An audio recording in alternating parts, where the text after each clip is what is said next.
তো আজকে পড়া হবে শব্দের পার্ট 2 বা সেকেন্ড ক্লাস। তো শব্দ আমরা আগের দিন যে শব্দ কঠিন এবং তরলের মধ্যে দিয়ে যেতে পারে এই বিষয়গুলো তো সম্পর্কে আমরা দেখেছিলাম। আজকে আমরা দেখব এই শব্দ যে এক প্রকার তরঙ্গ, এই তরঙ্গ নিয়ে কয়েকটা বিষয়বস্তু আমরা দেখব। যেমন ধরো চলতরঙ্গ কি, এর আমরা একটা বিষয় দেখব। চলতরঙ্গ আর স্থিতিস্থাপক তরঙ্গ কি, মানে বেসিক্যালি শব্দ হচ্ছে স্থিতিস্থাপক চলতরঙ্গ।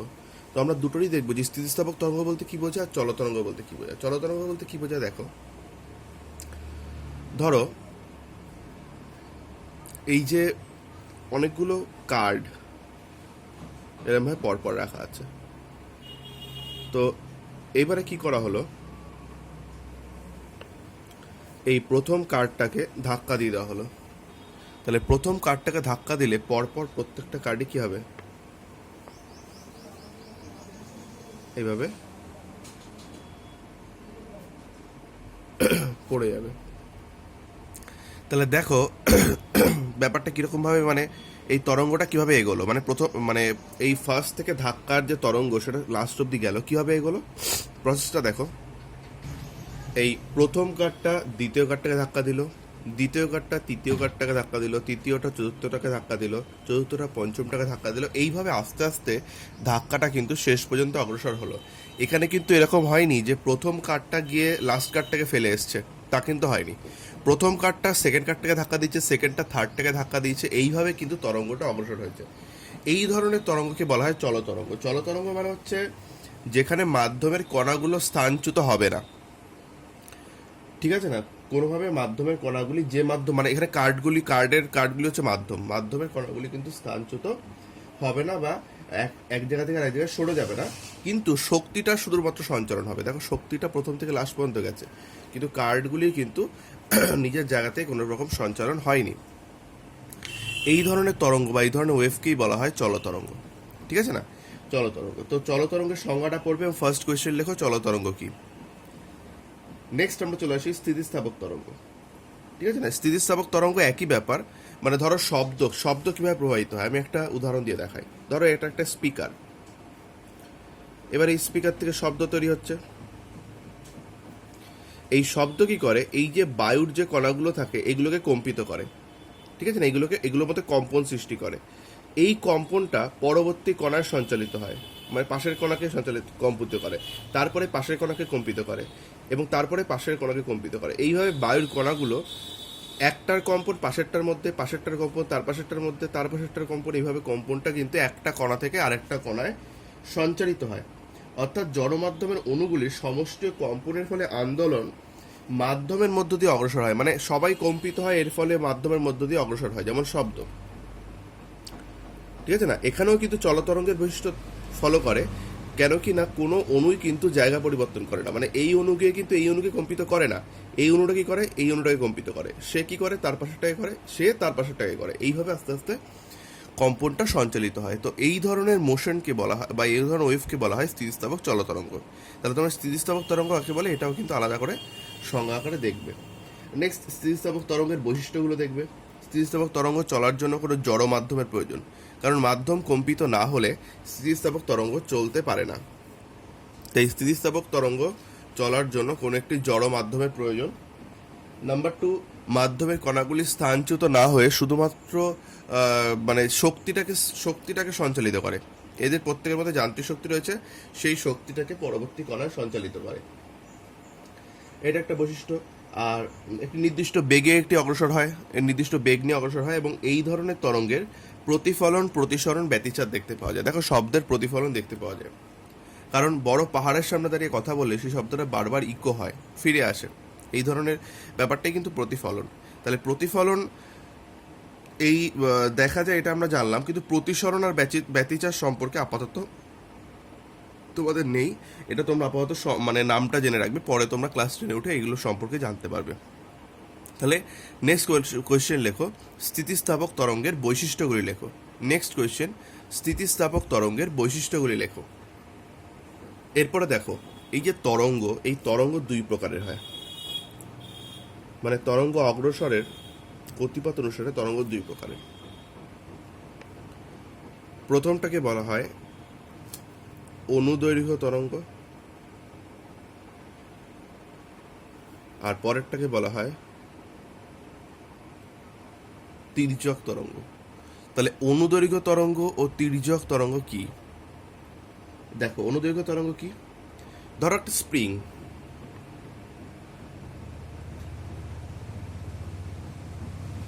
এই স্প্রিংটাকে দুদিক থেকে চাপ দেওয়া হলো, মানে এরমভাবে চাপ দেওয়া হলো, চাপ দিয়ে ছেড়ে দেওয়া হলো। ছেড়ে দিলে কি হবে? এটা লাফাতে থাকবে, মানে সংকুচিত হবে, প্রসারিত হবে। তখন যখন সংকুচিত প্রসারিত হবে তখন এর মানে স্প্রিংয়ের মানে পার্টসগুলোর মধ্যে এরকম একটা জিনিস তৈরি হবে।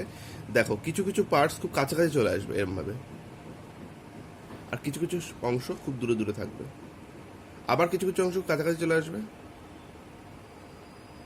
আবার কিছু কিছু অংশ দূরে দূরে থাকবে, আবার কাছাকাছি, আবার দূরে দূরে।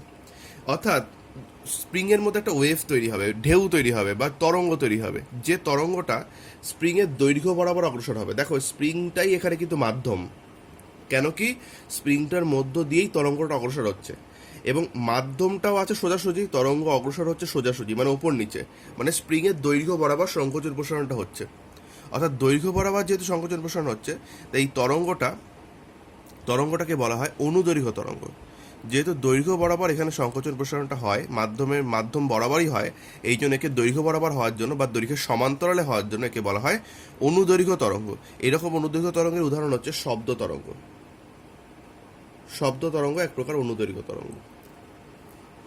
ঠিক আছে, এবারে দেখো এই যে অনুদৈর্ঘ্য তরঙ্গ, এই অনুদৈর্ঘ্য তরঙ্গের মধ্যে কয়েকটা অংশ দেখো, এই যে অংশগুলো কাছাকাছি চলে আসে, এই অংশগুলোকে বলা হয় ঘনীভবন।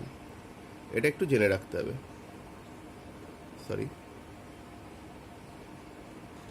আর যেগুলো দূরে দূরে থাকে সেগুলোকে বলা হয় তনুভবন। ঠিক আছে না, ঘনীভবন ও তনুভবন। তো এইটা একটু জেনে রাখবে যে ঘনীভবন তনুভবন কাকে বলে। এরপরে চলে আসে তির্যক তরঙ্গ। তির্যক তরঙ্গ কি? মনে করো একটা দেওয়ালের সাথে একটা তার টানানো আছে ভাবে, এবার তারটাকে এই অংশ ধরে এরকম ভাবে ঝাঁকিয়ে দেওয়া হলো, ঝাঁকিয়ে দিলে কিরকম একটা ওয়েভ তৈরি হবে। দেখো ওয়েভটা তৈরি হবে এরকম, ঠিক আছে না? তাহলে কি মাধ্যমটা রয়েছে এই বরাবর, মানে মাধ্যমটা মানে তারটা ছিল কি বরাবর, এই বরাবর, এবং মাধ্যমের সাথে এই যে অণুগুলির গতি সেগুলো কি ওপরে, একবার ওপরের দিকে একবার নিচের দিকে, একবার ওপরের দিকে একবার নিচের দিকে। অর্থাৎ মাধ্যমের সাথে কণাগুলি কম্পিত হচ্ছে তির্যক বরাবর, ওপর নিচ করে। এখানে কিন্তু দৈর্ঘ্য বরাবরই কম্পিত হচ্ছে, আর এখানে তির্যক মানে উপর নিচ করে কম্পিত হচ্ছে। তাহলে এই যে কম্পন, এটাকে বলা হয় তির্যক তরঙ্গ, যেহেতু মাধ্যমের সাথে উপর নিচ করে কম্পিত হচ্ছে। এই ধরনের তরঙ্গ, এটা হচ্ছে উদাহরণ হচ্ছে আলোক তরঙ্গ। আলো শব্দ হচ্ছে অনুদৈর্ঘ্য তরঙ্গ, আলো হচ্ছে তির্যক তরঙ্গ। ঠিক আছে না? তাহলে আলো, বেতার তরঙ্গ, এইগুলো সব তির্যক তরঙ্গের উদাহরণ। ঠিক আছে, কারো কোনো প্রবলেম যদি থাকে তো এখানে ফোন করে নেবে আমাকে, কোনো সমস্যা থাকলে আমাকে হোয়াটসঅ্যাপে বলবে, আমি বলে দেবো যে কোথায় কি প্রবলেম হচ্ছে। নেক্সট দেখো তরঙ্গের বিভিন্ন অংশগুলো সম্পর্কে আমরা একটু জানার চেষ্টা করি। তো জানার জন্য আমরা তির্যক তরঙ্গকে ব্যবহার করে তরঙ্গের বিভিন্ন অংশগুলো জানবো। দেখো তাহলে এখানে একটা তির্যক তরঙ্গ আমি এঁকে নিচ্ছি।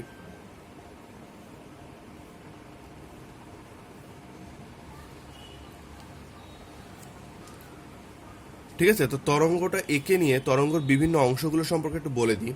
দেখো তরঙ্গটা যদি স্থির হয়ে যায়, মাধ্যমটা যখন স্থির হয়ে যাবে, কম্পনটা বন্ধ করে দেবে, তখন কি বরাবর স্থির হবে? তখন স্থির হবে কিন্তু এই সোজা বরাবর। মানে এটা যদি দড়ি হয়, দড়িটা যদি এভাবে মানে কাঁপতে কাঁপতে স্থির যখন হবে তখন সোজা বরাবর স্থির হবে। এই মাধ্যমটা যেখানে স্থির হয় তাকে বলা হয় সাম্যাবস্থান। মাধ্যমটা যেখানে স্থির হয় তাকে বলা হয় সাম্যাবস্থান। এই মাধ্যমটা মানে এই যে পিক পয়েন্টগুলো, যে যতটা উপরের দিকে উঠছে, এই পিক পয়েন্টগুলোকে বলা হয় তরঙ্গ শীর্ষ। কি বলা হয়? তরঙ্গ শীর্ষ। আর এই যে নিচের যে পয়েন্টগুলো, নিচের এই পয়েন্টগুলোকে বলা হয় তরঙ্গ পাদ বা তরঙ্গ পাদদেশ।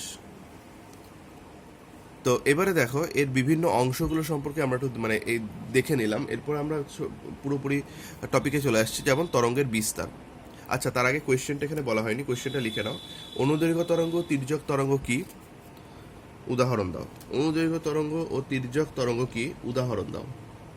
ছবি আঁকতে পারলে ভালো হয়, যদি আঁকতে পারো তো সেক্ষেত্রে ভালো হয়। নেক্সট দেখো তরঙ্গের বিস্তার বলছি, তাহলে তরঙ্গের বিস্তার কি? দেখো এই যে সাম্যাবস্থান, এই সাম্যাবস্থান থেকে তরঙ্গটা যত দূর পর্যন্ত বিস্তৃতি লাভ করছে, এই এতটা পর্যন্ত বিস্তার লাভ করছে, নিচে এতটা পর্যন্ত বিস্তার লাভ করছে, এখানে এতটা পর্যন্ত বিস্তার লাভ করছে, এই যে বিস্তার লাভ করছে সাম্যাবস্থান থেকে ওপরে এবং নিচে যতটা তরঙ্গটা মানে ছড়িয়ে যাচ্ছে বা বিস্তার লাভ করছে, এইটাকেই বলা হয় তরঙ্গের বিস্তার।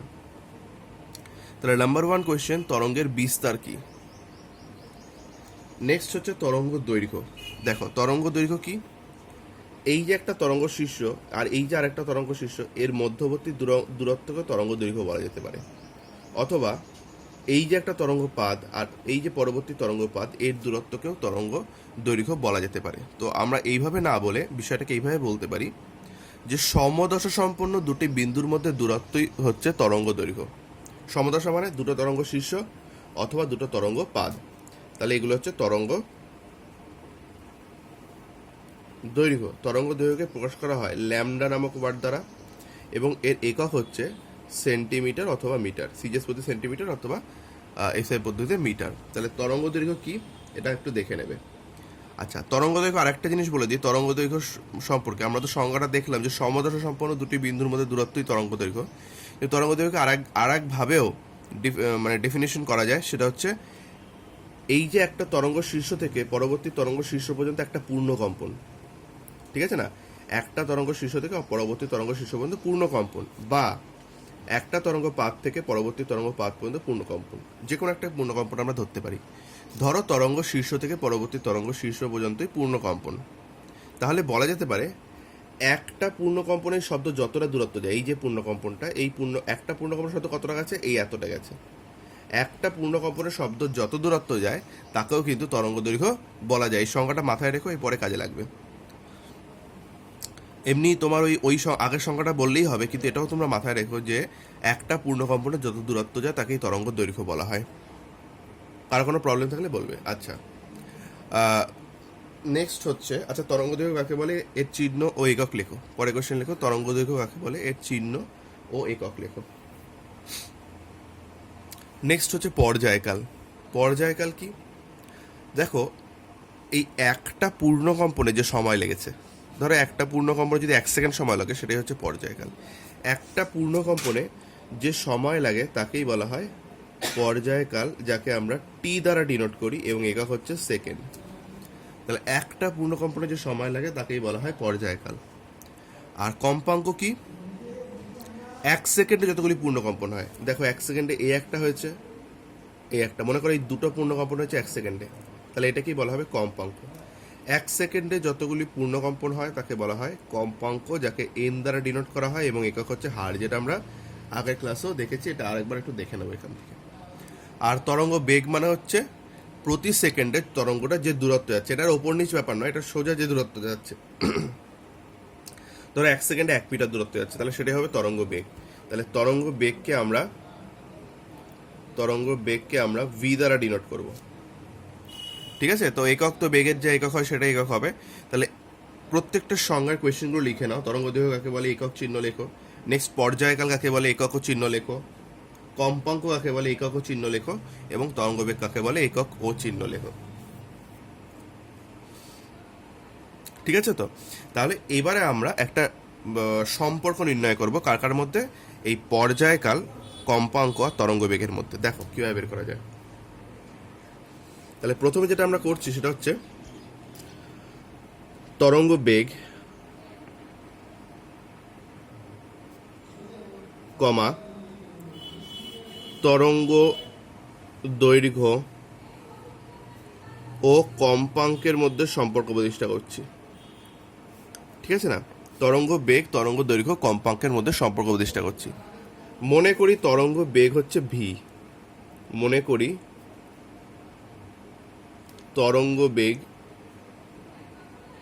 তরঙ্গ বেগ হচ্ছে ভি, ঠিক আছে না? আর তরঙ্গ দৈর্ঘ্য হচ্ছে ল্যামডা, আর কম্পাঙ্ক হচ্ছে এন। তাহলে তরঙ্গ বেগ হচ্ছে ভি, তরঙ্গ দৈর্ঘ্য হচ্ছে ল্যামডা এবং কম্পাঙ্ক হচ্ছে এন। তাহলে দেখো কম্পাঙ্ক এন বলতে কি বোঝায় আগে আমরা দেখি। কম্পাঙ্ক এন বলতে বোঝায় যে এনটি পূর্ণকম্পন সম্পন্ন হয়, আমরা সংজ্ঞায় পড়েছি যে কম্পাঙ্ক বলতে বোঝায় যতগুলি পূর্ণকম্পন 1 সেকেন্ডে সম্পন্ন হয়। তাহলে এনটি পূর্ণকম্পন সম্পন্ন হয়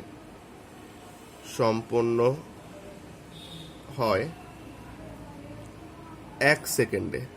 তাহলে এনটি পূর্ণকম্পন সম্পন্ন হয় কত সময়? 1 সেকেন্ডে। তাহলে একটি পূর্ণকম্পন সম্পন্ন হয় 1/n সেকেন্ডে। তাহলে এনটি পূর্ণকম্প সম্পন্ন হয় 1 সেকেন্ডে, একটি পূর্ণকম্প সম্পন্ন হয় 1/n সেকেন্ডে। আচ্ছা, এখানে একটি পূর্ণকম্পনের দরকার নেই, সরি, এখানে এইভাবে করো, এনটি পূর্ণকম্প সম্পন্ন 1 সেকেন্ডে। এবারে দেখো তরঙ্গ দৈর্ঘ্য ল্যামডা মানে কি? তরঙ্গ দৈর্ঘ্য ল্যামডা মানে একটা জিনিস একটু আগেই বললাম যে একটি পূর্ণকম্পনে যে দূরত্ব যায় তরঙ্গটা তাকেই বলা হয় তরঙ্গ দৈর্ঘ্য। তাহলে একটি পূর্ণকম্পনে যায় ল্যামডা দূরত্ব, এখানে পূর্ণকম্পন কটা হয়েছে এনটি। তাহলে 1 সেকেন্ডে তরঙ্গটি যায়, দেখো 1 সেকেন্ডে পূর্ণকম্পন হয়েছে এনটি এবং প্রত্যেকটা পূর্ণকম্পনের তরঙ্গটা গেছে ল্যামডা, মানে 1 সেকেন্ডে ধরো 10টা কম্পন হলো, আর প্রত্যেক কম্পনে তরঙ্গটা গেল 1 মিটার করে বা 2 মিটার করে মনে করো। তাহলে কি করবো? মোট দূরত্ব 10x2। তাহলে একইভাবে এন ইন্টু ল্যামডা, কারণ এন হচ্ছে মানে পূর্ণকম্পনের সংখ্যা, ল্যামডা হচ্ছে তরঙ্গ দৈর্ঘ্য, এন ল্যামডা। তাহলে 1 সেকেন্ডে তরঙ্গটি যায় এন ল্যামডা, আর 1 সেকেন্ডে যে দূরত্ব যায় সেটাকেই বলা হয় বেগ। তাহলে V equal to N lambda. তাহলে এই যে সম্পর্কটা, এটি খুবই গুরুত্বপূর্ণ সম্পর্ক। এই সম্পর্ক কিন্তু নির্ণয়াঙ্ক দেওয়া হয় এবং একই সাথে এটা কিন্তু অঙ্কও আসে। এবার এই সম্পর্কটা থেকে আরেকটা সম্পর্ক আমরা বের করব, সেটা হচ্ছে আমরা এখানে পর্যায়কালের সম্পর্কটাও বের করবো। কীভাবে করবো দেখো, আমরা আগেই পেয়েছি যে n ইকুয়াল টু 1/t, আগের ক্লাসে পেয়েছি সম্পর্কটা n ইকুয়াল টু 1/t, সেটাকে আমরা জাস্ট বসিয়ে দেবো। তাহলে v equal to lambda by t. v এর নিচে কিছু না থাকবে, 1 আছে, তাহলে বজ্রগ্রহণ করবো lambda into 1, lambda equal to VT. অর্থাৎ এই সম্পর্কটা কার? এই সম্পর্কটা হচ্ছে তরঙ্গ বেগ আর পর্যায়কালের সম্পর্ক। এই দুটো সম্পর্কই কিন্তু তোমাদের খুব ইম্পর্টেন্ট। যদি এই সম্পর্কটা বের করতে বলা হয় তাহলে কিন্তু পুরোটাই করে আসতে হবে, আর যদি V equal to N lambda বলা হয় তাহলে ওই পর্যন্ত করলেই হবে। তাহলে কোয়েশ্চেন লেখো, তরঙ্গ বেগ তরঙ্গ দৈর্ঘ্য ও কম্পাঙ্কের সম্পর্ক লেখো, সম্পর্ক প্রতিষ্ঠা করো। তরঙ্গ বেগ, তরঙ্গ দৈর্ঘ্য ও কম্পাঙ্কের সম্পর্ক প্রতিষ্ঠা করো। আর নেক্সট কোয়েশ্চেন, তরঙ্গ দৈর্ঘ্য তরঙ্গ বেগ ও পর্যায়কালের সম্পর্ক প্রতিষ্ঠা করো। নেক্সট যে সম্পর্কটা দিলাম এটা করতে গেলে কিন্তু পুরোটাই করে আসতে হবে, আরেকবার বলে দিলাম। তো যাই হোক, ভি ইকুয়াল টু এন ল্যামডার উপর অঙ্ক আসে। একটা অঙ্ক জাস্ট তোমাদের একটু দেখিয়ে দিচ্ছি, পরের দিন এর ডিটেলসে কিছু অঙ্ক করাবো, থিওরি পার্টটা একটু করিয়ে নিয়ে আগে। যেমন একটা অঙ্ক ধরো, তোমরা বইতেই পাবে যে একটি শীর্ষলাকার কম্পাঙ্ক 280 হার্জ বলা আছে। একটি শীর্ষলাকার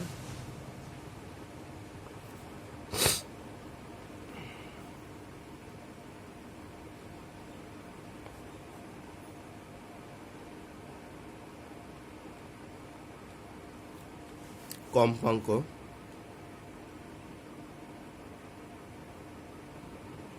280 হার্জ,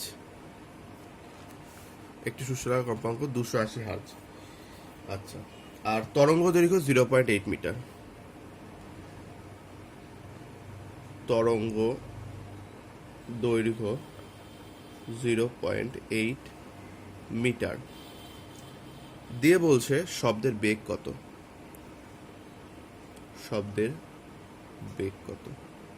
তাহলে কিভাবে করবে দেখো, তোমরা একটু ভিডিওটা পজ করে করার চেষ্টা করো আগে, দেখো, তারপর আমি করে দিচ্ছি।